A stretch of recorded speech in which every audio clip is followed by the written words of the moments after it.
चलो।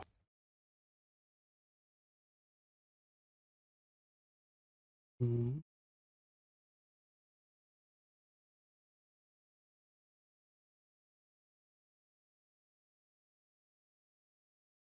कर दो लाइव।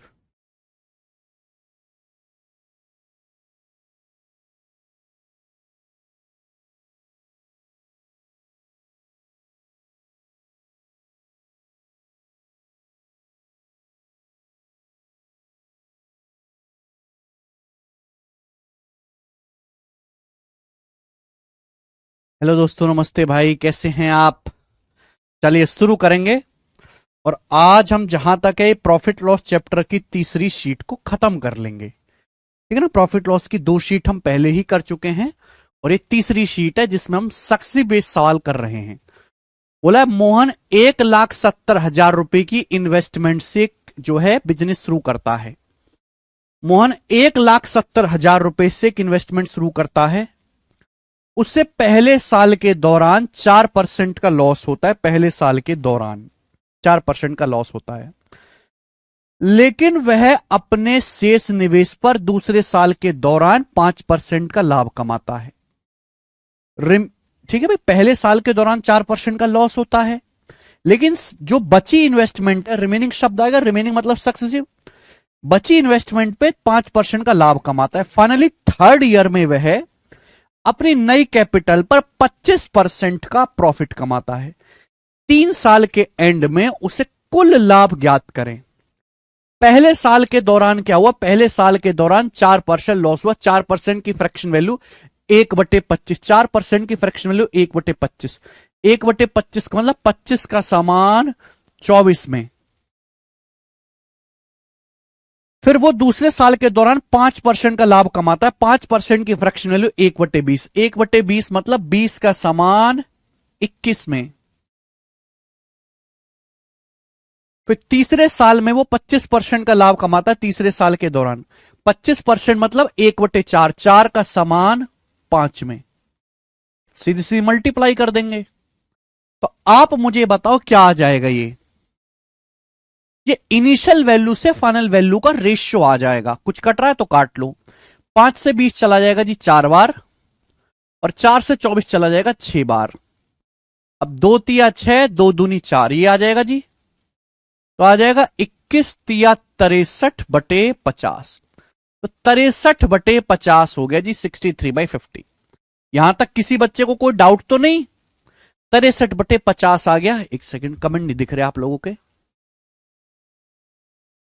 इनिशियल वैल्यू से फाइनल वैल्यू का रॉस, यानी कि अगर रमेश ने 50 यूनिट इन्वेस्ट किया है तो 3 साल बाद वो 63 हो गया। तो यानी कि 50 जो है अमाउंट 63 बन गया। तो रमेश को फायदा कितने का हुआ? रमेश को 13 यूनिट का फायदा हुआ। सॉरी, रमेश नहीं है, मोहन है। तो मोहन ने पैसा कितना इन्वेस्ट किया था? 1,70,000 रुपए। तो 50 की वैल्यू सवाल में 1,70,000 रुपए के बराबर है। आपसे 13 यूनिट का मान पूछा है। 13 का मल्टीपल ये ऑप्शन है, ये 13 का मल्टीपल नहीं है, ये नहीं है, ये नहीं है। 13 का मल्टीपल एक ही ऑप्शन है, पहला ही उत्तर हो जाएगा, बात खत्म। 50 के लिए 1,70,000 है, कितने गुना? तो आप कहोगे सर 5 तिया 15, 5 चौक 20, 34,000, 3400 गुना। तो 13 की वैल्यू भी 3400 गुना हो जाएगी। अब 13 का 3400 गुना क्या आएगा? एंड में 2 जीरो आएगा। 13 चौका 52 का 2 हासिल 5, 13 तिया 39, 5 44, 44,200 रुपए का लाभ होगा। और यही सवाल का आंसर है। सवाल का आंसर है ऑप्शन नंबर ए। कर पाओगे? बेहतरीन सवाल है मेरे दोस्तों। केवल यहां से प्रॉफिट पूछा गया, जो चीज पूछी गई उसी पे फोकस करो। आगे चलेंगे स्टूडेंट। अगला सवाल, बेहतरीन सवाल आपके सामने, करिए। कौन करेगा? देखो, अब यहां से सक्सेसिव पे मिसलेनियस क्वेश्चंस हैं। फिक्स टाइप के सवाल तो कर लिए, अब यहां से मिसलेनियस क्वेश्चंस होंगे। बोला है ए 900 रुपए में एक वस्तु खरीदकर 25% प्रॉफिट पे बी को बेचता है। बी इसे सी को बेचता है, जो इसे 10% लॉस पर 1350 में बेचता है। बोला बी का प्रॉफिट परसेंटेज लगभग क्या होगा? बी का प्रॉफिट परसेंटेज लगभग कितना होगा ये आपसे पूछा गया है और ये मुझे आप करके बताएं जल्दी से। देखो मेरे दोस्तों, ए ने सामान 900 रुपए का खरीदा, ए ने सामान 900 रुपए का खरीदा और 25% के लाभ पर बी को बेच दिया। एनो जो, भैया ध्यान से समझने की कोशिश करेगा तो ही सवाल हो पाएगा। ए ने सामान 900 रुपए का खरीदा और 25% के प्रॉफिट पर बी को बेच दिया। तो आप मुझे बताओ ये सामान बी ने कितने में खरीदा होगा? जल्दी से, सामान बी ने कितने में खरीदा होगा? बी ने, जल्दी से बताओ भाई। 900 का 25% कितना होता है? 900 का 25% होता है 1/4, 225। 900 पे 225 का फायदा होगा तो 1125 में, यानी कि ए ने सामान बी को 1125 में बेचा है। फिर बी से सी को बेचता है। ए ने सामान बी को बेचा 1125 में, बी से सी को बेचता है, बी से सी को बेचता है। ये जो शब्द लगा ये लगा सी के लिए। जो शब्द किसके लिए लगा है? सी के लिए लगा है। जो शब्द बी से सी को बेचता है और सी इसे 10% लॉस पर 1350 में बेचता है। ये जो सी है ना, ये जो सी है, ये 10% लॉस पर इस वस्तु को 1350 रुपए में बेचता है मेरे प्यारे भी, 1350 रुपए में। क्या आपको बात समझ में आई? यही बात बच्चे नहीं समझ पाएंगे। बी सेल्स टू सी, ये जो हु शब्द है ना, ये नियरेस्ट प्रोनाउन के लिए लगता है। सी इसको आगे बेचता है 1350 रुपए में 10% के लॉस पर। तो आप बताओ सी का सीपी क्या है? सी ने 10% लॉस पर 1350 में बेचा, तो 1350 जो है वो 90% की वैल्यू है। 100% पे 10% का लॉस होगा, 90% की वैल्यू है। उसे 100% के लिए निकालेंगे तो कितना आएगा मेरे दोस्तों? 1500 रुपए। 1500 रुपए। बात क्लियर है? आप बोलोगे हाँ सर बात एकदम क्लियर है। तो आपसे पूछा है बी का लाभ परसेंट कितना है मेरे दोस्तों, आप बताओ। यानी कि बी ने, ये बी के लिए कहानी आ गई केवल। बी ने 1125 का सामान 1500 में बेचा।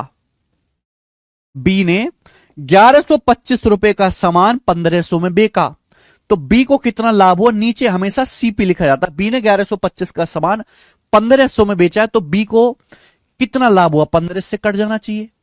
अभी 15 सत्ते 105, 7 15 ते 75, 15 सत्ते 105, 7 चला जाएगा, फिर 15 तिया 75। कुछ गड़बड़ है क्या?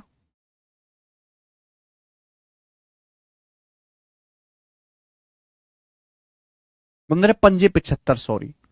फिर 25 से चला जाएगा, 25 तिया 75, 25 चौका 100, 3:4 आ गया। यानी अल्टीमेटली बी ने 3 का सामान 4 में बेचा, तो बी को प्रॉफिट हो 1/3। 1/3 कितना होता है? अप्रोक्स 33%, लगभग 33% ये आंसर है। अप्रोक्स 33% इस सवाल का आंसर है। सभी बच्चे समझ पाए हैं? आगे चलेंगे। नेक्स्ट अगला सवाल। सवाल नंबर है आपके सामने 34, 34 नंबर क्वेश्चन बताएं।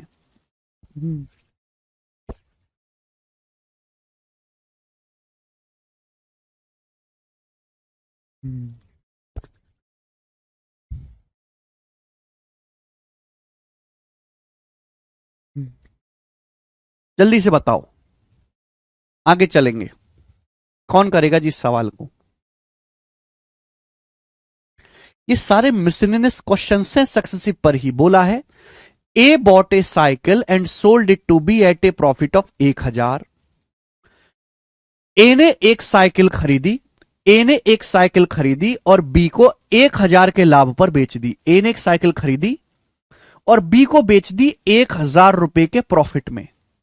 पर बी ने साइकिल को सी को बेचा 5% लॉस में, सी ने डी को बेचा 10,450 में 10% प्रॉफिट में। बी ने साइकिल जो है वो सी को बेची 5% लॉस पर, और सी ने ये साइकिल मेरे दोस्तों डी को बेची है, सी ने साइकिल डी को बेची है 10% प्रॉफिट पर। और बेची कितने में? सी ने साइकिल डी को बेची 10,450 रुपए में बेची है, 10% के प्रॉफिट पर। सवाल यहां से बड़ा इंटरेस्टिंग है कि if D had bought the cycle directly from where A had bought, then how much amount would he have saved. सवाल में बोला गया है कि अगर डी ने साइकिल सीधे वहां से खरीदी होती जहां से ए खरीद के लाया है, तो डी को कितने रुपए की बचत होती? भाई साइकिल ए ने पहले साइकिल ए खरीद के लाया, ए पहले साइकिल खरीद के लाया, खरीद में के लाने के बाद बी को बेची 1000 रुपए के प्रॉफिट पर, फिर बी ने सी को बेची 5% लॉस पर, फिर सी ने डी को बेची 10% प्रॉफिट पर। तो यहां से मैं क्या निकाल सकता हूं, बी का सीपी निकाल सकता हूं, बी का क्रिय मूल्य। 5% लॉस का मतलब 1/20, 1/20 मतलब 20 का समान 19 में, फिर 10% प्रॉफिट, 10% मतलब 1/10, 10% मतलब 1/10, 10 का समान 11 में। फाइनली डी ने कितने बेचे, 10,450 रुपए पे बेची गई, 10,450। बताओ कितने गुना है जल्दी से, 19 गुना 11 209, 209 से कितनी बार चला जाएगा, 50 बार, 209 से 50 बार चला जाएगा, तो 20 दुसाम 200, 200 की वैल्यू भी 50 गुना होगी 1000 रुपए, 200 की वैल्यू भी 50 गुना होगी 10,000 रुपए, सॉरी, यानी कि बी का जो सीपी आ गया वो 10,000 रुपीज आ गया, 10,000 रुपए। यानी कि ए ने बी को बेचे 1000 रुपए के प्रॉफिट पर, तो ए ने साइकिल कितने की खरीदी होगी, ए ने साइकिल 9,000 रुपए की खरीदी होगी, ये मुझे पता लग गया, ए ने साइकिल 9,000 की खरीदी होगी। अब असली जो कहानी है वो इसके बाद ही शुरू होती है। भैया सवाल बोला गया कि अगर डी साइकिल सीधे वहां से खरीद के लाता जहां से ए ने खरीदी है, तो डी को कितने की बचत होती। अभी जो हमारा डी साइकिल खरीद के लाया है, वो डी साइकिल खरीद के लाया 10,450 की। अगर सीधा डी उसी दुकान पे चले जाता जहां से ए लेके आ रहा है, तो ए साइकिल 9,000 रुपए की ला रहा है। तो अगर सीधा डी उसी दुकान से जाकर खरीदता साइकिल जहां ए खरीद के लाता है, तो साइकिल डी को 9,000 की मिल जाती, 9,000 की साइकिल मिल जाती डी को 10,450 की बजाय। तो ये जो 1,450 रुपए एक्स्ट्रा दिए हैं डी ने, वो बचत हो जाते। तो सवाल का आंसर है सी ऑप्शन 1,450। ये प्रीवियस ईयर सवाल है पूछा हुआ, बेहतरीन क्वेश्चन, सी ऑप्शन करेक्ट है। आगे चलते हैं, नेक्स्ट बनाए अगला टाइप। ठीक है बच्चे, बनाओ। इस अगले टाइप पर मैं आपको 3 सवाल करवाऊंगा, बनाए जल्दी से। सवाल का क्या आंसर है, सवाल नंबर 35 करेंगे जल्दी से।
जी, ए ने बी को 25% लाभ पर कोई वस्तु बेची, बी ने सी को यह 15% लाभ पर बेची। बी का लाभ ए के लाभ से 40 रुपए कम है। ए के लिए सीपी ज्ञात करें। देखो मेरे दोस्तों, ये सवाल बहुत आसान है, ध्यान सुनेगा। अगर हम रेशियो मेथड अप्लाई करते हैं, तो रेशियो में परेशानी क्या है कि वो हमेशा इनिशियल और फाइनल वैल्यू का रेशियो देता है, बीच की कैलकुलेशन को खत्म कर देता है। लेकिन इस सवाल में बीच की इंफॉर्मेशन ही पूछी है कि बी का प्रॉफिट ए के प्रॉफिट से 40 रुपए कम है। तो भैया ये सवाल तो तभी सॉल्व हो पाएगा जल्दी से जब मेरे दोस्तों आप यहां पर 100 मान के करोगे। लेकिन चांस है कि 100 मान के कैलकुलेशन मुश्किल पड़ जाए, क्योंकि मुझे यहां पे हर एक क्या चाहिए कि ए ने कितने में बेचा, बी ने कितने में बेचा, ए को कितना लाभ हुआ, बी को कितना लाभ हुआ, तभी ये सवाल सॉल्व होगा।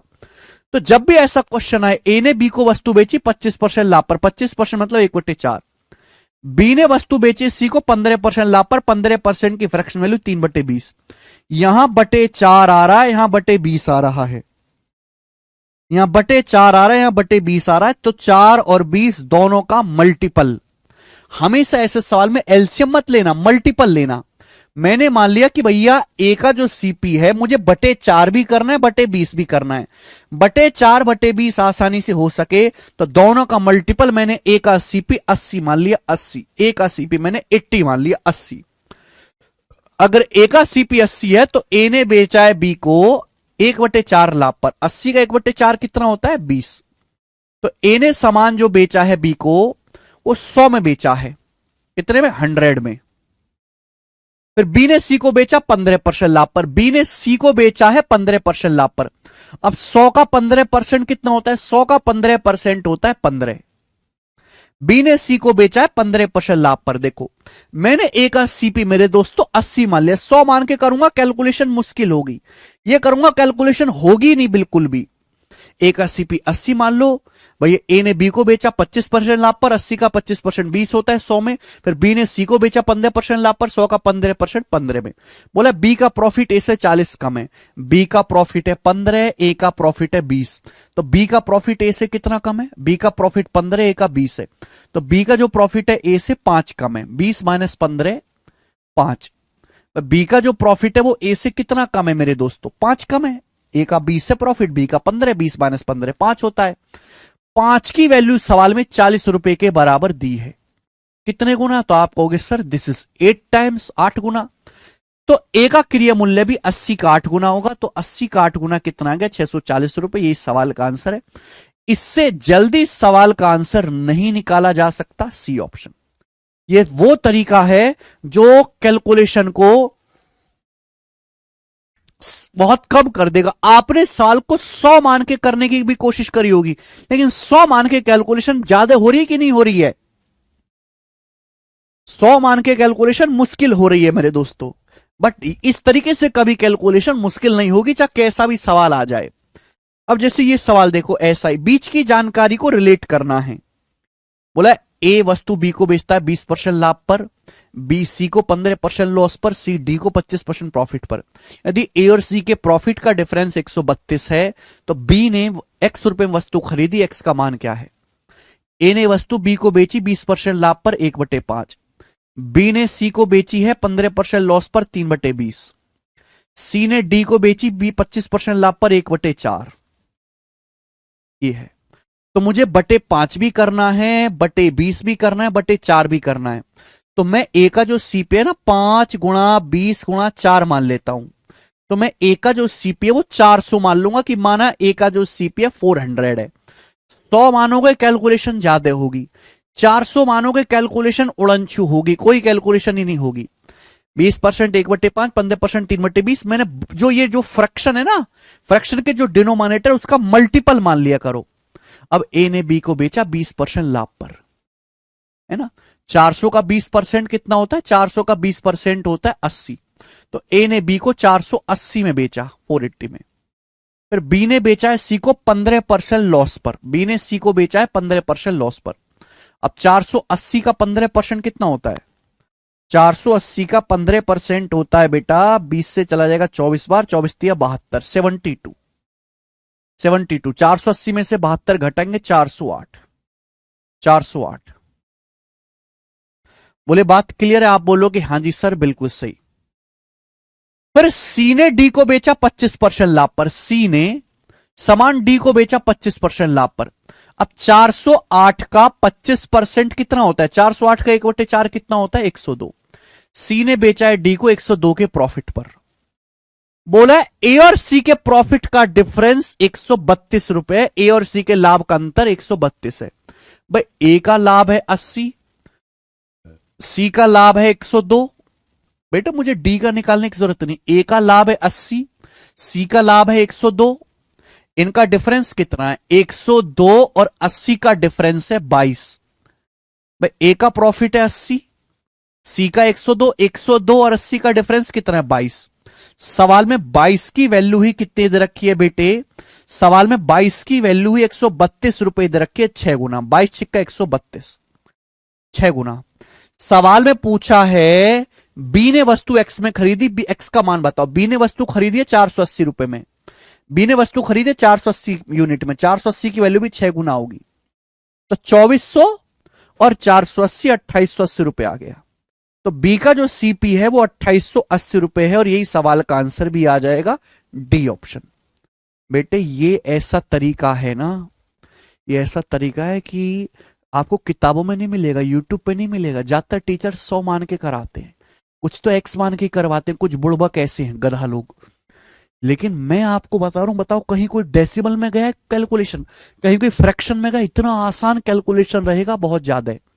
बच्चा कह रहा है सर एलसीएम क्यों नहीं ले रहे, मल्टीपल क्यों ले रहे? देखो जब भी ए ने बी को बेचा, बी ने सी को बेचा, सी ने डी को बेचा, ये होता है सक्सेसिव। सक्सेसिव मतलब रिमेनिंग। और मैं आपको हमेशा से बताता आ रहा हूं कि जब भी रिमेनिंग आता है, सक्सेसिव का मतलब ही होता है मल्टीप्लाई, मल्टीप्लाई। तो हम इस वजह से मल्टीपल ले लेते हैं, ना कि एलसीएम। ठीक है ना, मल्टीपल से एकदम इजी कैलकुलेशन रहेगी। एक सवाल मैं आपसे ऐसा ही और पूछता हूं, मुझे जरा इस सवाल को कमेंट में करके बताएं। सवाल देखो, सिलेक्शन पोस्ट के पेपर का है 2023 का, सिलेक्शन पोस्ट का। अब सिलेक्शन पोस्ट का सवाल तो करना ही चाहिए आप लोगों को। इस सवाल का आंसर आप मुझे कमेंट्स में करके बताएं, सब लोग, सब लोग बताना बेटे, करें।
हाँ जी, एसएससी सीएचएसएल में रेशियो चैप्टर से क्वेश्चन आएगा, एक क्वेश्चन आएगा रोशनी, एक। अरे करके बता दो यार, इतना टाइम थोड़ी ना लगे है।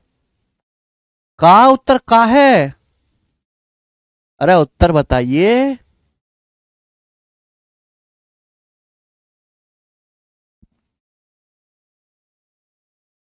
यस,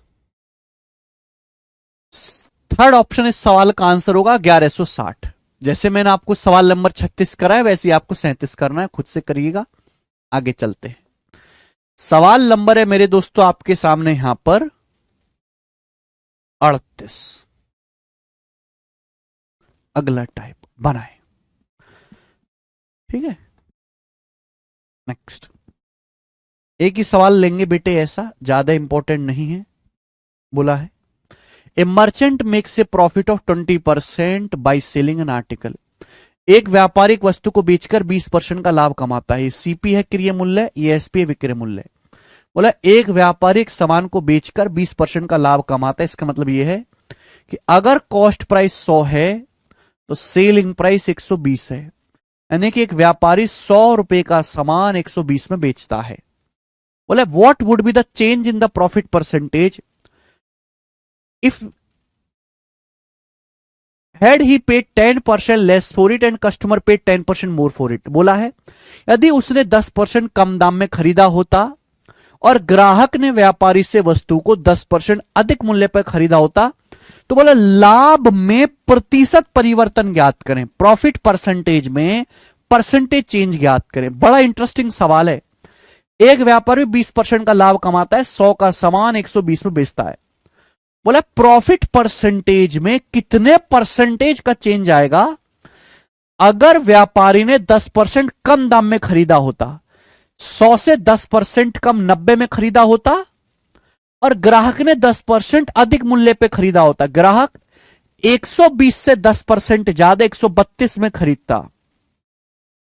ग्राहक जो है वो 120 से 10% ज्यादा, 120 का 10% 12 ज्यादा 132 में खरीदता। बताओ अगर 90 का सामान 132 में बेचा जाता तो कितना प्रॉफिट होता? 42 रुपए का प्रॉफिट। कितने के सामान पर? 90 रुपीस के सामान पर। एंड परसेंटेज में कितना आएगा? इंटू 100%। ये जीरो कट जाएगा, 3 से चला जाएगा, 420/9, 140/3%। आप बोलोगे हाँ जी सर। तो अब जो प्रॉफिट है वो 140/3% है। अब जो प्रॉफिट है वो 140/3% है। लेकिन थम जाओ थम जाओ, सवाल में ये नया प्रॉफिट नहीं पूछा। सवाल में आपसे पूछा कि प्रॉफिट परसेंटेज में कितने परसेंट का चेंज आएगा, लाभ प्रतिशत में कितने प्रतिशत का परिवर्तन आएगा। तो भैया लाभ प्रतिशत पहले कितना था? 20%। पहले लाभ कितना था? 20% पहले। अब लाभ कितना है? अब लाभ कितना है? तो अब प्रॉफिट है 140/3%। तो बताओ प्रॉफिट परसेंटेज में 140/3%, प्रॉफिट परसेंटेज में कितने परसेंटेज का चेंज आया, उसके लिए अपन लोग रेशियो ले लेंगे। 20 से 140 चला जाएगा 7 बार, गुणा करेंगे हम 3 से, 3:7। यानी कि इस अनुपात में प्रॉफिट प्रतिशत बदला। प्रॉफिट परसेंट 3 से 7 हो गया तो कितना बढ़ गया? 4/3, 4/3। 4/3 क्या होता है बेटा? 4/3 होता है 1+1/3, 133.33%। तो सवाल का आंसर सी ऑप्शन है, 4/3, 133.33%। This is again a very very nice question.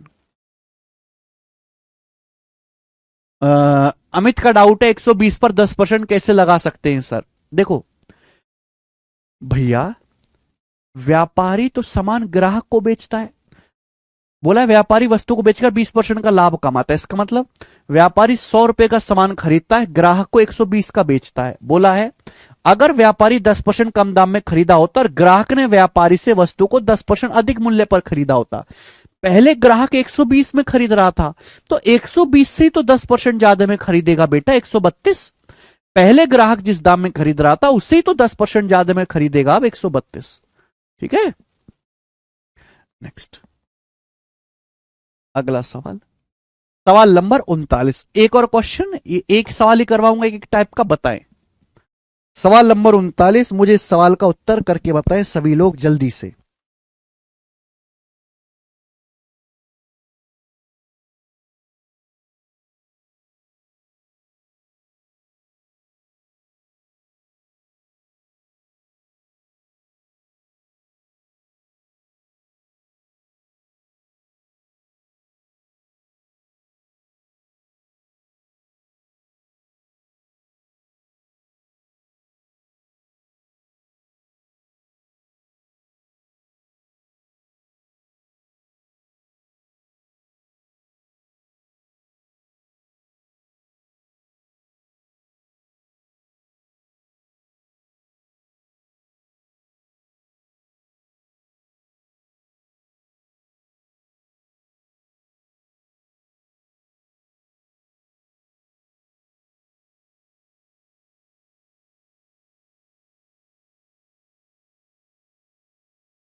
Dharmveer जी यही बेसिक था जो मैंने आपको बताया ना बेटे, यही बेसिक था। हाँ, इस बेसिक को समझने के लिए आपको परसेंटेज का बेसिक आना चाहिए। अगला, कोई व्यक्ति एक टीवी को उसके कॉस्ट प्राइस के 25% लाभ पर बेचता है, ठीक है।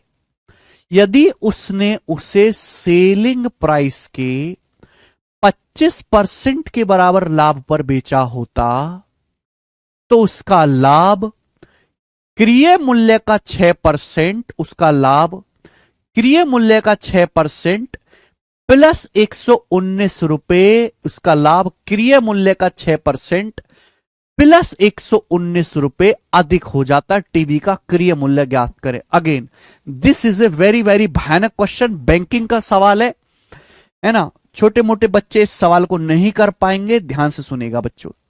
यहां है सीपी, यहां एसपी, मेरी बात को ध्यान से सुनेगा। बोला है कोई व्यक्ति एक टीवी को उसके कॉस्ट प्राइस के 25% लाभ पर बेचता है। 25% का मतलब होता है बेटा 1/4, 1/4 यही होता है 25% का मतलब 1/4। 1/4 मतलब 4 का समान 5 में। कोई व्यापारी जो है, कोई व्यक्ति एक टीवी के 25% लाभ पर बेचता है, इसका मतलब 4 का समान 5 में बेचता है, तो उसको प्रॉफिट कितना होता है? 4 का समान अगर 5 में बेचता है तो प्रॉफिट कितने का होता है मेरे दोस्तों? 1 यूनिट का उसको प्रॉफिट होता है। बोला है अगर ये लाइन ढंग से पढ़ो, अगर उसने सेलिंग प्राइस के 25% के बराबर लाभ पर बेचा होता, है ना, if he gets a profit equal to 25% of selling price, अगर उसे सेलिंग प्राइस का 25% प्रॉफिट मिलता तो वह 6% ऑफ सीपी प्लस 119 रुपए ज्यादा गेन करता। भैया भैया कोई आदमी किसी सामान को 25% लाभ पर बेच रहा है, यानी कि 4 का सामान 5 में, तो उसे प्रॉफिट कितने का हो रहा है? 1 यूनिट का प्रॉफिट हो रहा है, 1 यूनिट का। बोला यह गया है कि अगर वो सेलिंग प्राइस के 25% लाभ पर बेचता, सेलिंग प्राइस के 25% लाभ पर बेचता, सेलिंग प्राइस कितना है? 5। या तो आप इसमें 2-2 जीरो बढ़ा लो, कैलकुलेशन कम हो जाएगी, कोई दिक्कत नहीं है। सेलिंग प्राइस कितना है? 5। सेलिंग प्राइस कितना है? 5। अब सेलिंग प्राइस का 25% कितना आएगा? सेलिंग प्राइस का 25% आएगा 1.25। सेलिंग प्राइस 5 का 25% कितना आएगा? 1.25 यूनिट। सवाल में बोला ये गया है कि अगर वो विक्रय मूल्य के 25% के बराबर लाभ पर बेचता तो उसका जो प्रॉफिट है वो 6% ऑफ सीपी प्लस 119 रुपए ज्यादा हो जाता। भैया प्रॉफिट कितना ज्यादा हो गया उसका, ये बताओ, प्रॉफिट कितना ज्यादा हो गया? पहले तो आप मुझे बताओ उसका प्रॉफिट कितना ज्यादा हो गया। पहले प्रॉफिट कितना था? केवल उसका 1 यूनिट था। पहले कितने का प्रॉफिट हो रहा था? उसको 1 यूनिट का प्रॉफिट हो रहा था पहले। अब जो है अगर वो सामान को सेलिंग प्राइस के 25% लाभ पर बेचता तो सेलिंग प्राइस है 5, 5 का 25% कितना होता है? 1.25। अब उसको 1.25 का प्रॉफिट होता तो उसका प्रॉफिट कितना ज्यादा हो जाता? उसका प्रॉफिट 0.25 यूनिट ज्यादा हो जाता। सवाल के अनुसार प्रॉफिट कितना ज्यादा हो जाता? 6% ऑफ सीपी प्लस 125 रुपए, क्रिय मूल्य का 6% प्लस 119 रुपए, क्रिय मूल्य है 4, सीपी कितना है? 4। तो 4 का 6% कितना आएगा? 4 का 6% आएगा 0.24। 4 का 6% आएगा 0.24 प्लस 119 रुपए एक्स्ट्रा प्रॉफिट हो जाता। 4 का 6% 0.24 प्लस 119 रुपए ज्यादा प्रॉफिट हो जाता। आप बोलोगे हाँ जी सर, ये 0.24 इधर आएगा। भाई प्रॉफिट कितना एक्स्ट्रा हो जाता?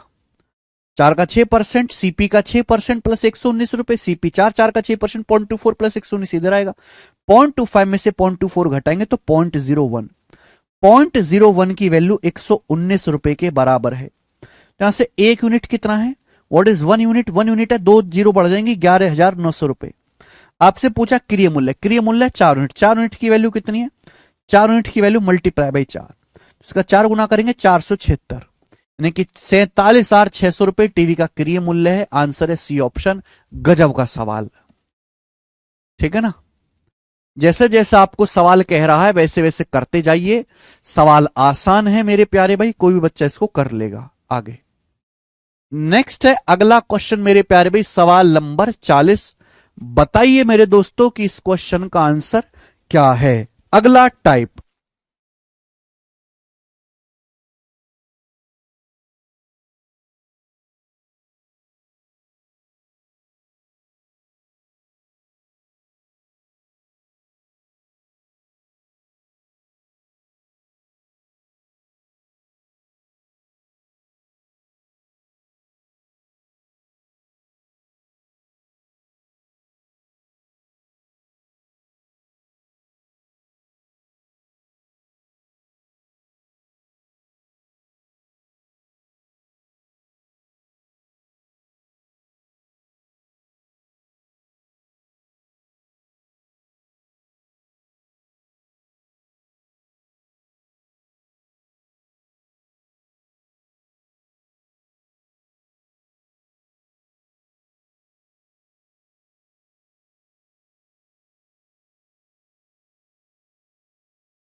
चार्ट कह रहे हैं सर 0.24 माइनस 0.24 यूनिट कैसे कर दिया?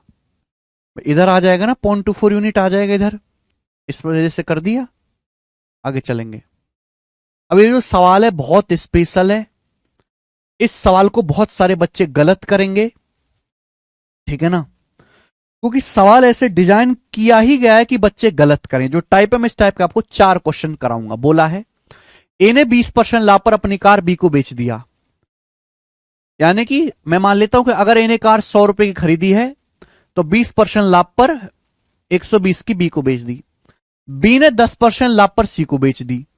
अब 120 का 10% 12 होता है, 120 में 12 जोड़ देंगे, यानी कि बी ने कार सी को 132 में बेच दी।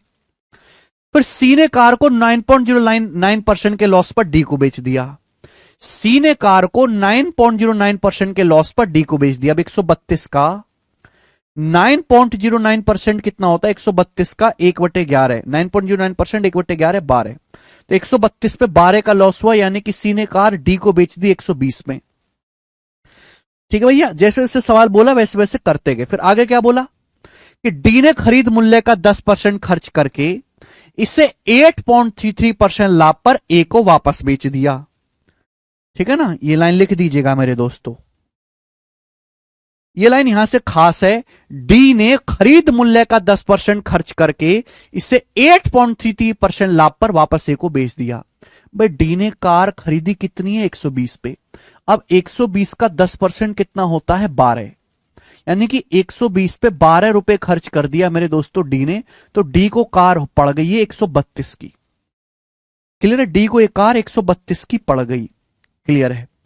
अब मेरे दोस्तों डी ने ये कार वापस ए को बेच दी। डी ने ये कार वापस ए को बेच दी 8.33% के लॉस पर।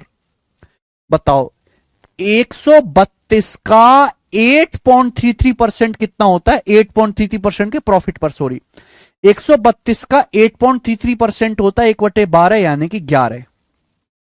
8.33% की फ्रैक्शन वैल्यू क्या होती है? 1/12। तो डी ने कार वापस ए को बेच दी 8.33% के प्रॉफिट पर।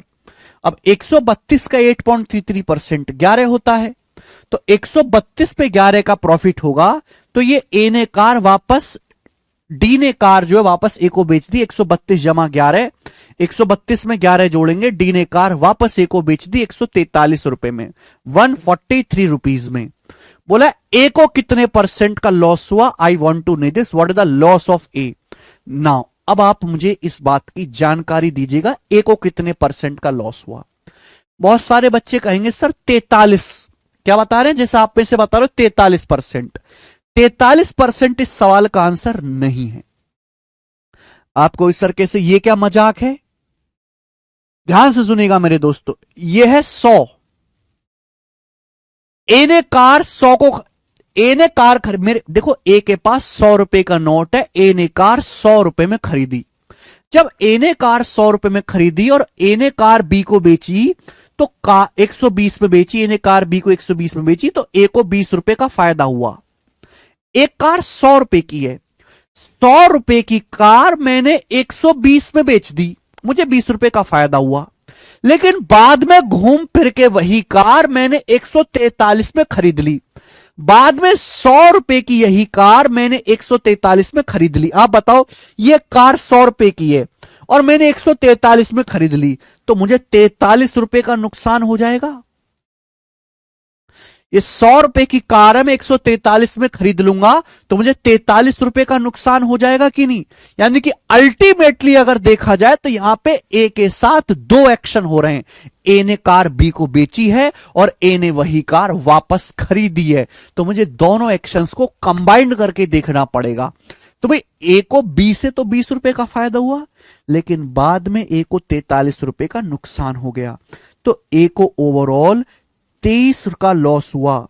100 रुपए पर 23 का लॉस हुआ, यानी कि 23% लॉस हुआ है ए को, और इस सवाल का आंसर ए ऑप्शन है 23%। ये इसका ठीक उत्तर है। शोभित, आंसर बी नहीं है, आंसर ए ऑप्शन है। बताओ कितने बच्चों को मजा आया ये वाला सवाल करके?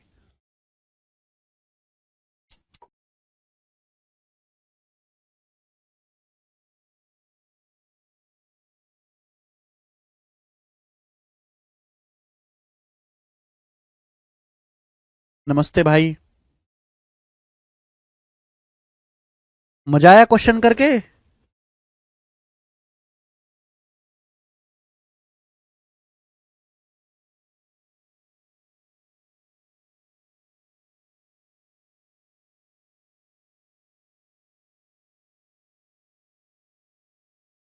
ये अच्छा सवाल था। आगे चलेंगे स्टूडेंट, मैं आपसे एक सवाल ऐसा और पूछता हूं, ये करके बताओ।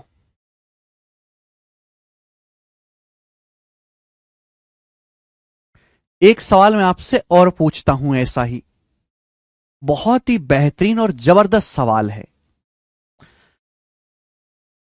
ये सवाल जो मुस्कर मैंने अभी करा है वो बैंकिंग का क्वेश्चन था। जो आपके सामने सवाल है ये रेलवे, ये जो आपके सामने क्वेश्चन है मैंने कल ही अपडेट, मतलब जब सीट बनाई थी तभी अपडेट किया था। ये railway police force sub inspector का सवाल है, 2018 का। रेलवे पुलिस फोर्स का सवाल है, रेलवे सब इंस्पेक्टर का बनाए।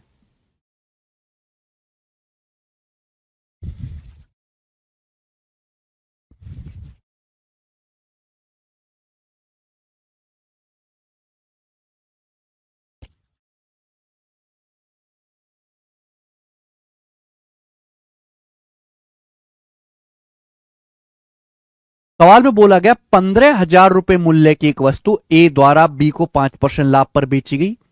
बी ने इसे 2% लॉस पर ए को वापस बेच दिया। पूरे लेन देन में ओवरऑल ट्रांजैक्शन में ए का प्रॉफिट या लॉस परसेंटेज क्या है? ओवरऑल ट्रांजैक्शन में ए का प्रॉफिट या लॉस परसेंटेज क्या है? देखो परसेंटेज आपसे पूछा है तो इसकी कोई जरूरत नहीं है। अब देखो, बोला एक वस्तु ए द्वारा बी को बेचेगी 5% लाभ पर। एक वस्तु ए द्वारा बी को बेचेगी 5% लाभ पर, इसका मतलब क्या है? ये अगर कोई सामान ए ने 100 रुपए में खरीदा है तो 100 रुपए का सामान ए ने बी को बेचा 5 के प्रॉफिट पर 105 में। ए ने 100 रुपए का सामान बी को 105 में बेच दिया।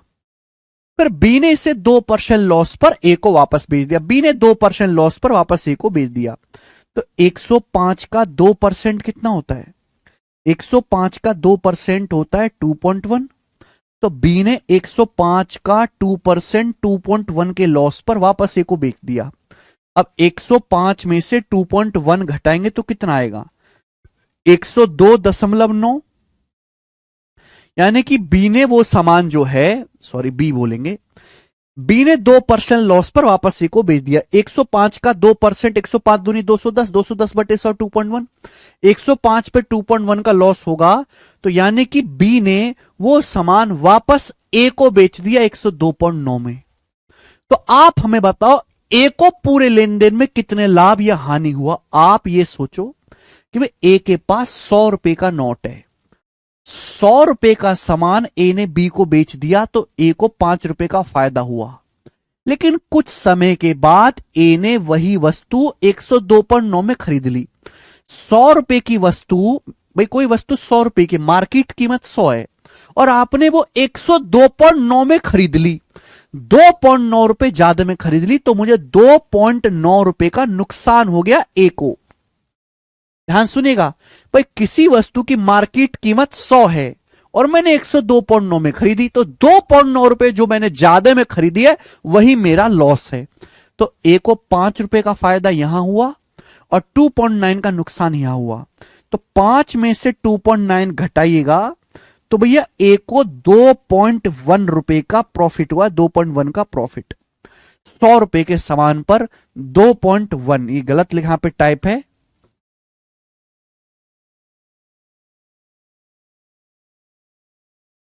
2.1% का इस सवाल का आंसर होगा डी ऑप्शन, एकदम सही है।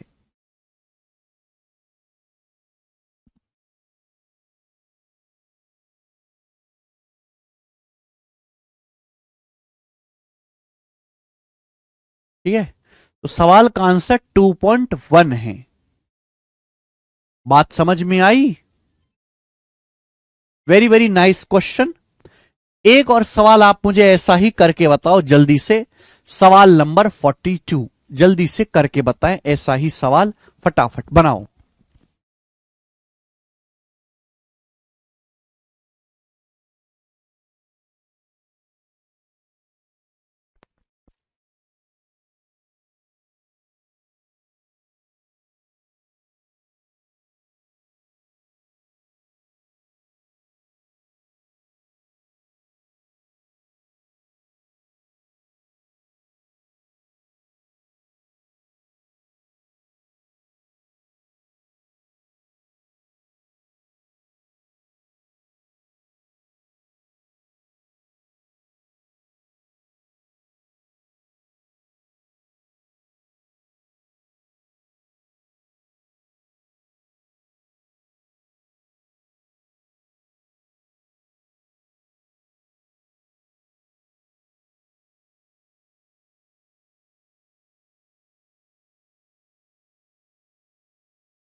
17.64 नहीं, 17.64 नहीं आएगा भाई, डी ऑप्शन आएगा, 17.25% गेन। इस सवाल का जो आंसर है वो डी ऑप्शन आएगा, 17.25% गेन। क्या आप लोगों ने सभी ने सवाल कर लिया? क्या आप में से सभी लोग ये सवाल कर पाए? सुनते ही नहीं है आप लोग। मैं बता देता हूं, सोनम के पास एक घर है, सोनम बेवफा है भैया, और उसके पास एक घर भी है। अब उसने अभिषेक को एक घर 15% लाभ पर बेच दिया। तो जैसे सोनम के पास 100 रुपए का घर है, 100 रुपए का घर 15% के प्रॉफिट पर अभिषेक को बेच दिया 115 में, है ना, 15 के प्रॉफिट पर अभिषेक को बेच दिया 115 में। और कुछ समय के बाद अभिषेक ने सोनम को एक घर वापस बेच दिया 15% लॉस पर। अभिषेक ने घर, सोनम ने घर बेचा अभिषेक को, अब अभिषेक ने घर वापस बेच दिया सोनम को 15% के लॉस पर। अभिषेक ने 115 में खरीदा, अब 115 पे 15% का लॉस हुआ, जो कि कितना होता है 115 का 15%, 100 का 15%, 15 15 का 15%, 2.25, यानी कि 17.25, 17.25। तो 115 में से 17.25 घटाऊंगा तो क्या आएगा? तो दिस विल कम 97.75। ठीक है, आपसे पूछा है सोनम को कितने परसेंट का लाभ या हानि हुई। सोनम के हिसाब से देखो, सोनम ने 100 रुपए का सामान, जैसे सोनम के पास 100 का घर था, 100 का सामान अभिषेक को 115 में बेचा, 15 का फायदा हुआ। वापस में वो वापस जो है कुछ दिन के बाद सोनम ने 100 रुपए का यही घर 97.75 में खरीद लिया। भाई एक घर 100 रुपए का है, 100 रुपए का घर मैंने 97.75 में वापस खरीद लिया। 100 रुपए का घर 97.75 में वापस खरीद लिया, 2.25 रुपए मैंने कम में खरीद लिया। तो जितने मैंने कम में घर खरीदा है वही मेरा फायदा है। भाई ये 10 रुपए का पेन, इस पेन की कीमत 10 रुपए है, अगर मैं इस पेन को 8 रुपए में खरीद लूं, 2 रुपए कम में खरीद लूं, तो मुझे 2 रुपए का फायदा है। सोनम ने 100 का घर 115 में बेचा, 15 का फायदा हुआ, लेकिन वही 100 की मार्केट वैल्यू का घर 97.75 में खरीद लिया, 2.25 रुपए जो कम में सोनम ने खरीद लिया वही उसका फायदा हुआ। तो सोनम का टोटल फायदा कितना हुआ 100 रुपए पर? 15 ये और 2.25 ये, 15 में 2 जोड़ेंगे तो सोनम को 17.25% का टोटल फायदा हुआ 100 रुपए पर। यही इसका आंसर है, डी।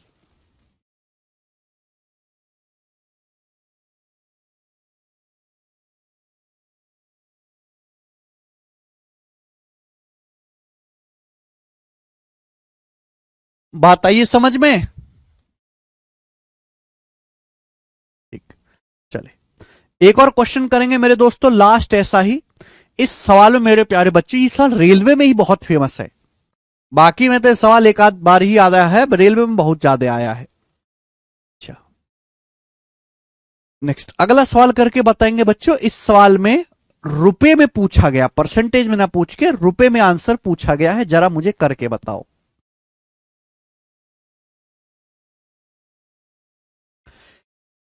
1 लाख रुपए का घर ए द्वारा बी को 6% के लाभ पर बेचा जाता है, बी घर वापस ए को 3% लॉस पर बेचता है। पूरे लेन देन में ए का लाभ या हानि क्या है? भाई जैसे मैंने मान लिया कि ए के लिए जो घर है वो 100 रुपए का है, ए के लिए जो घर है 100 रुपए का है, 1 लाख तो लगा ही लेंगे, ए का घर 100 रुपए का है।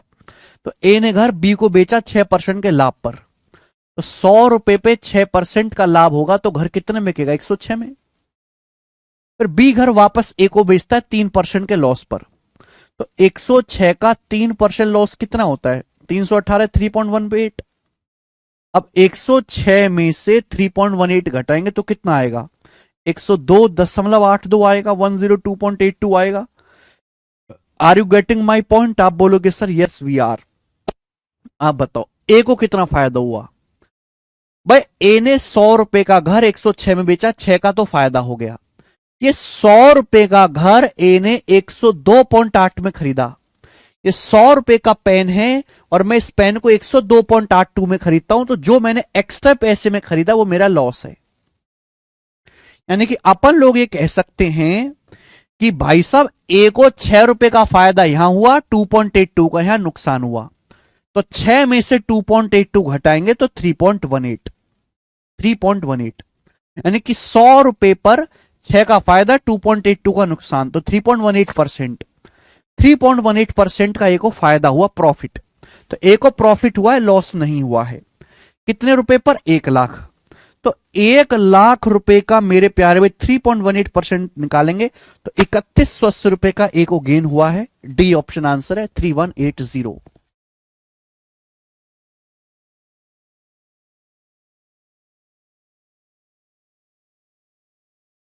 Answer is D option. मुझे लगता है कि अब आप इस टाइप के सवालों को कर लोगे। नहीं कर पाओगे तो भैया मेरा आपका कोई रिश्ता नहीं। आगे चलेंगे। अगला टाइप, अगला टाइप जो आपके सामने है, इस टाइप पर शीट में 5 सवाल हैं और ये टाइप है क्रॉस मल्टीप्लीकेशन मेथड पे। ये जो टाइप है आपके सामने बड़ा बेसिक है, करके बताओ मेरे दोस्तों जल्दी से, कौन करेगा? नेक्स्ट वैरायटी, ठीक है। रेशियो में आपको इसका बेसिक बता चुका हूं।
तीन सौ बता रहे हैं बच्चे आंसर।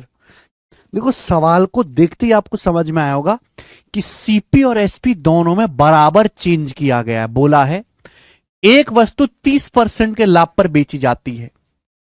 पहली लाइन की एक वस्तु 30% के प्रॉफिट पर बेची जाती है। यदि वस्तु का लागत मूल्य और विक्रय मूल्य दोनों 100 रुपए कम हो जाएं तो लाभ 45% का होगा। वस्तु का ओरिजिनल प्राइस क्या है? एक वस्तु को 30% लाभ पर बेचा जाता है, इसका मतलब यह है कि भाई 10 का सामान 13 में बेचा। सीपी से एसपी का रेशियो 10:13 है, 10:13। बोला यह गया कि अगर लागत मूल्य भी 100 रुपए कम हो जाए और विक्रय मूल्य भी 100 रुपए कम हो जाए, सीपी और एसपी दोनों को 100 रुपए अगर कम कर दिया जाए, तो अब हमें लाभ 45% होगा। 45% मतलब 9/20, 5% 1/20, 45% 9/20, यानी कि अब सीपी से एसपी का जो रेशियो है वो 20:29 हो जाएगा। ये बात क्लियर है? अगर मैं कॉस्ट प्राइस को भी 100 रुपए कम करूं और सेलिंग प्राइस को भी 100 रुपीज कम कर दूं, तो सीपी से एसपी का रेशियो पहले 10:13 था, 20:29 हो जाएगा। तो भी दोनों में बराबर चेंज किया गया है, रेशियो का डिफरेंस भी सेम होना चाहिए। 10-20 का डिफरेंस 10 है, 13-29 का 16 है, गलत बात है। तो मुझे यहां पे डिफरेंस को सेम बनाना है दोस्तों। रेशियो को डिफरेंस बनाने का तरीका क्या है? डिफरेंस से रिवर्स मल्टीप्लाई कर दो। 20-29 का डिफरेंस 9 है, 10-13 का डिफरेंस 3 है। अब 9 और 3 को सेम बनाने के लिए ऊपर 3 से मल्टीप्लाई कर दीजिए। ऊपर क्या कर दीजिए? 3 से मल्टीप्लाई कर दीजिए, तो ये हो जाएगा 30:39। देखो डिफरेंस सेम बन गए। मैंने आपको अनुपात में पढ़ा दिया है कि अगर आपको डिफरेंस सेम करना है तो डिफरेंस को सेम बना लीजिए। बताओ, सीपी 30 से 20 हो गया, सीपी कितना कम हुआ? 10 यूनिट। सेलिंग प्राइस 39 से 29 हो गया, सेलिंग प्राइस भी कितना हुआ? 10 यूनिट। ये भी 10 यूनिट कम हुआ, ये भी 10 यूनिट कम हुआ, यानी कि 10 यूनिट की वैल्यू 100 रुपए, 10 यूनिट की वैल्यू 100 रुपए, तो 30 यूनिट की वैल्यू आ जाएगी 300 रुपए। 10 की वैल्यू 100 रुपए, 30 की वैल्यू 300 रुपए, मूल लागत मूल्य 300 रुपए। आंसर आ गया सी ऑप्शन। ऐसा सवाल अगर आता है तो हमें रेशियो के डिफरेंस को सेम बना लेना है, और ये निहायत ही इजी सवाल बनता है, बहुत इजी। ये बताओ,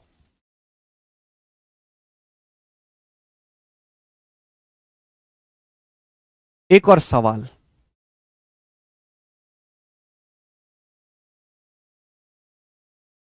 इस सवाल जल्दी से करके बताएंगे जी, इस सवाल का क्या आंसर है? सेम टू सेम ऐसा ही सवाल है, मुझे कमेंट्स में करके बताओ सब लोग। सेम टू सेम ऐसा ही सवाल है। देखिए, एक तो तरीका मैंने आपको बता दिया, दूसरा तरीका है कि हम इस सवाल को सॉल्व करने के लिए क्रॉस मल्टीप्लिकेशन मेथड भी लगा सकते हैं। हम ऐसे क्वेश्चन को सॉल्व करने के लिए क्रॉस मल्टीप्लिकेशन मेथड भी लगा सकते हैं। आप कहोगे सर ये किस बला का नाम है? मैंने आपको अनुपात में सिखाया था, अनुपात में सिखाया था कि अगर आपको इनिशियल रेशियो दिया है और आपको चेंज दिया है और आपको फाइनल रेशियो दिया है, इनिशियल रेशियो दिया है, रेशियो में बदलाव दिया है, फाइनल रेशियो दिया है, ऐसे हर एक सवाल में क्रॉस मल्टीप्लिकेशन मेथड लगाया जा सकता है। जैसे सवाल देखो, बोला एक घड़ी को 25% लाभ पर बेचा गया। 25% का मतलब 1/4। एक घड़ी को 1/4 लाभ पर बेचा गया, यानी कि 4 का सामान 5 में, 4 का सामान 5 में। आगे क्या बोला गया है? बोला गया है कि घड़ी के कॉस्ट प्राइस और सेलिंग प्राइस दोनों को 75 रुपए कम किया जाए। यदि घड़ी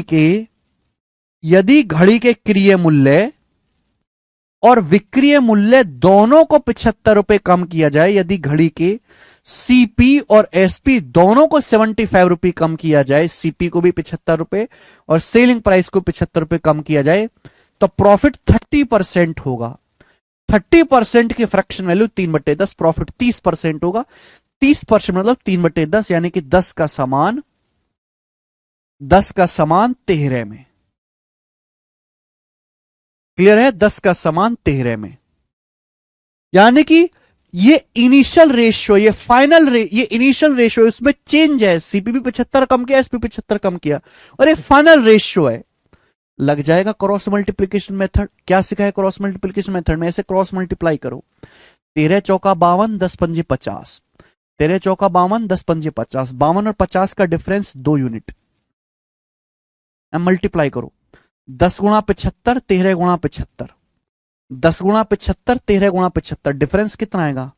10 गुणा 75, 13 गुणा 75, 3 गुणा 75 आएगा 225 रुपए, है ना। 10 गुणा 75, 13 गुणा 75, डिफरेंस आ जाएगा 225 रुपए। 2 यूनिट के लिए 225 रुपए, तो 1 यूनिट की वैल्यू कितनी? 112.5।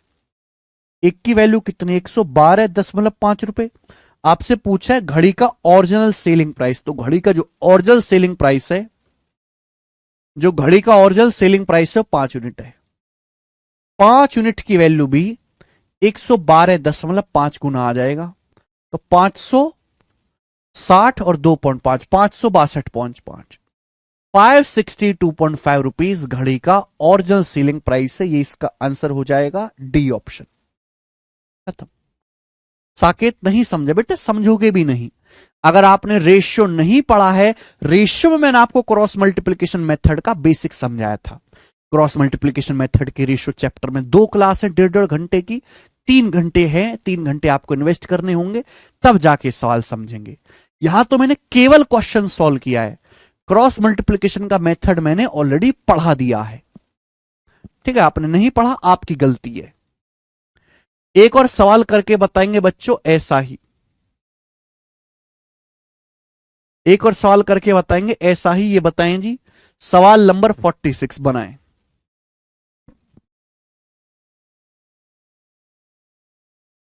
सवाल नंबर 46 ऐसा ही है, इसको आप खुद से ट्राई करना। 46वां सवाल ऐसा ही है, ट्राई योर सेल्फ, खुद से ट्राई करेंगे। मैं आपके सामने लूंगा सवाल नंबर 47। ये बताए 47 नंबर क्वेश्चन करो।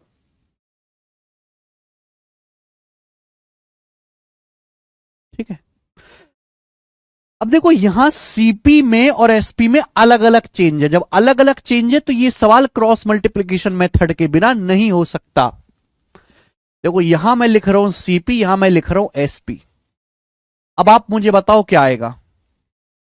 बोला एक वस्तु 5% लॉस पर बेची जाती, एक वस्तु 5% लॉस पर बेची जाती, 5% का मतलब 1/20। एक वस्तु 5% लॉस पर बेची जाती है, 5% 1/20 होता है, यानी कि 20 का सामान 19 में बेचा जाता है। आगे बोला है यदि लागत मूल्य 20 रुपए कम कर दिया जाए और विक्रय मूल्य 13 रुपए बढ़ा दिया जाए तो 10% का लाभ होगा। सवाल में यह कहा गया है कि यदि यदि वस्तु का कॉस्ट प्राइस 20 रुपए कम कर दिया जाए, यदि वस्तु का कॉस्ट प्राइस 20 रुपए कम कर दिया जाए और सेलिंग प्राइस 13 रुपए बढ़ा दिया जाए, यदि वस्तु का कॉस्ट प्राइस 20 रुपए कम कर दिया जाए और सेलिंग प्राइस 13 रुपए बढ़ा दिया जाए तो हमें 10% का लाभ होगा। 10% मतलब 1/10, हमें सामान पे 10% का लाभ होगा। 10% 1/10 होता है, 1/10 का लाभ होगा, यानी कि 10 का सामान 11 में बिकेगा। तो बच्चों ये इनिशियल रेशियो है ना, ये चेंज है, ये फाइनल रेशियो है। बोला है वस्तु का ओरिजिनल सेलिंग प्राइस क्या है, ओरिजिनल सेलिंग प्राइस।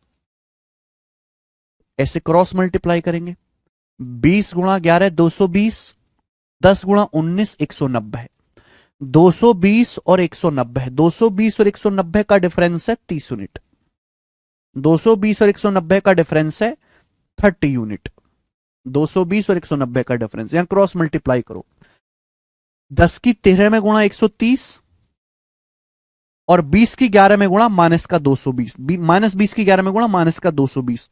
अब इनका डिफरेंस कितना आएगा, जब मैं इनका डिफरेंस लूंगा तो आएगा 350 रुपए।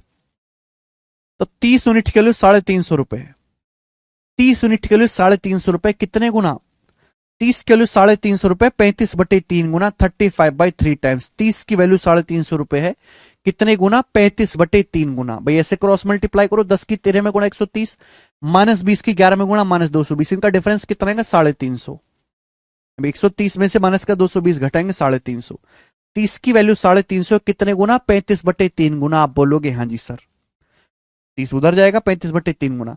ओरिजिनल सेलिंग प्राइस पूछा है, तो ओरिजिनल सेलिंग प्राइस कितना है बेटे, वस्तु का ओरिजिनल सेलिंग प्राइस कितना है 19 यूनिट। तो 19 यूनिट की वैल्यू भी 19 का 35/3 गुना होगी। 19 यूनिट की वैल्यू भी 19 का 35/3 गुना होगी। आप बोलोगे हाँ सर बात क्लियर है। तो बताओ क्या आएगा, अगर 19 की 35 में गुणा करेंगे तो ये आएगा बेटा 700 से 35 कम आएगा, 700 से 35 कम 665, 665/3 रुपए। भाग दीजिएगा तो 221 आएगा, 221 सही 2/3, यानी कि सवाल का जो आंसर है वो लगभग बी ऑप्शन है, 221.66 अप्रोक्स बी ऑप्शन सवाल का आंसर आएगा। सी नहीं आएगा, बी ऑप्शन आएगा।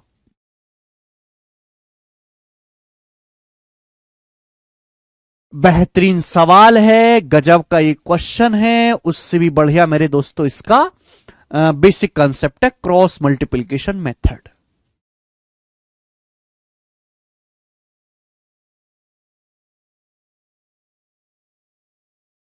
अब कोई पढ़ा ही ना तो हम क्या करें, जिसने रेशियो में मेथड ही नहीं पढ़ा उसकी मैं कोई मदद नहीं कर सकता। दूसरा तरीका इसको एक्स मान के करने का है भैया, वो मैं सिखाऊंगा नहीं बिल्कुल भी। ठीक है, लास्ट क्वेश्चन है इसी टाइप का, करके बता दें आप हमें। इसी टाइप का लास्ट क्वेश्चन आप मुझे करके बता दें, मैं नहीं सॉल्व करूंगा। जी, इसको खुद से करना आप लोग, ऐसा ही सवाल है ये, इस टाइप का लास्ट क्वेश्चन है। क्रॉस मल्टीप्लीकेशन मेथड से इस सवाल को खुद सॉल्व करके देखना। ठीक है ना, खुद से सवाल को सॉल्व करके देखना, ऐसा ही सवाल है। ठीक है ना, लगभग ये शीट खत्म है, कल से हम डिस्काउंट शुरू कर देंगे, छूट।